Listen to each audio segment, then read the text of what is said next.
Maharashtra today 24 news सत्य परिस्थितीचा सविस्तर आढावा।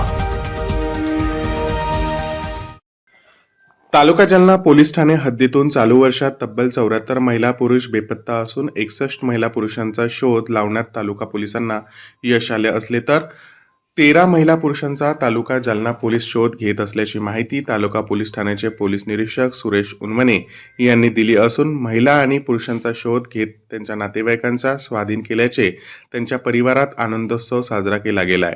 तर अद्यापही 13 लोकांचा पोलीस कसून शोध करीत आहे। महिला संदर्भातील गुन्ह्यांमध्ये दिवसेंदिवस वाढ होत असून महिला पुरुषांच्या बेपत्ता होण्याचे प्रमाण देखील मोठे आहे। तालुका जालना पोलीस ठाणे हद्दीतून चालू वर्षात तब्बल 74 महिला पुरुष बेपत्ता झाले आहे। त्यामध्ये 28 पुरुषांपैकी 24 आणि 46 महिलांपैकी 39 महिलांचा तालुका जालना पोलिसांनी शोध घेतला असून अद्यापही 9 महिला आणि 4 पुरुष बेपत्ता आहेत। बेपत्ता असलेल्या व्यक्तींचा शोध पोलीस अंमलदार वसंत धस घेत असून या 61 महिला पुरुषांची परिवारात लोकांनी पोलीस अंमलदार वसंत धस आणि पोलीस निरीक्षक यांचे आभार व्यक्त केले आहेत। सर, काही मिसिंगच्या केस काय आहेत, पूर्ण किती डिटेक्ट झाल्यात, काय झालं? तालुका पोलिसांची हद्द विस्तृत आणि मोठी असल्याकारणाने एकूण 25 नवीन उपनगरं आणि 64 गावं अशी मोठी हद्द आहे। लोकसंख्या मोठ्या प्रमाणाने इथं वाढत आहे, त्यामुळे मिसिंगचं प्रमाणही आपल्याकडे जास्त आहे।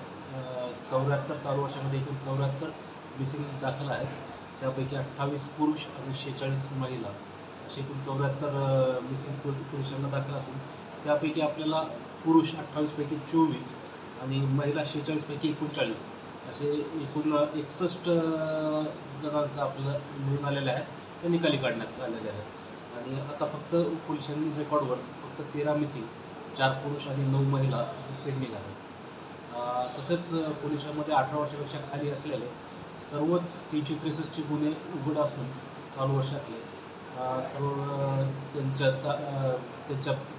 जबाब नोंदून पुढील गुन्हे दाखल करण्यात आले किंवा त्यांच्या आईवडिलांच्या ताब्यात देण्यात आलेले आहे। फक्त एकच 363चा गुन्हा सध्या पोलिसांवर पेंडिंग आहे। महाराष्ट्र टुडे मराठीसाठी ब्युरो रिपोर्ट विलास गायकवाड, जालना। आजच महाराष्ट्र टुडे 24 न्यूजला सबस्क्राईब करा आणि सत्य परिस्थितीचा सविस्तर आढावा पहा।